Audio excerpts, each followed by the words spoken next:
going to do a revision class on 3 prepositions: on, in, under. So I want each one of you to make sentences with in. Make a sentence with in. My book is in my bag. So your book is in your bag, right? Make a sentence with in. I am in a classroom. I am in the classroom বা I am in a classroom মানে আমি একটা ক্লাসরুমের মধ্যে আছি. I am in your heart. You are in my heart.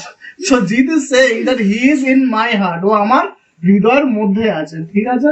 Now Susmita, make a sentence with on. My book is on my bag. Very good. Make a sentence with on. My book is on the table. My book is on the table মানে হচ্ছে বইটা কোথায় আছে? আমার বইটা টেবিলের উপরে আছে.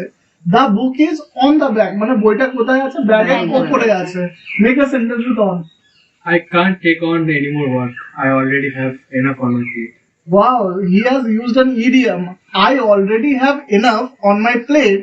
মানে হচ্ছে আমার প্লেটে অলরেডি অনেক কিছু আছে. এখানে প্লেট মানে সত্যি করে প্লেট নয়, আমার কাছে অলরেডি অনেক কাজ আছে, এই জন্য আমি আর অন্য কোনো কাজ করতে পারবো না. ঠিক আছে? Now Susmita, make a sentence with under. My book is under my bag. Yes, so at present the book is under the bag মানে বুকটা ব্যাগের তলায় আছে. Make a sentence with under. There are many students under the roof. So there are many students under the roof. ছাদের তলায় অনেকগুলো স্টুডেন্টসরা আছে. I am under the weather. So I am under the weather. Another idiom he has used in the last class. I think I had covered it. To feel under the weather means to feel unwell or uneasy. So if you want more such videos, Like, subscribe and share.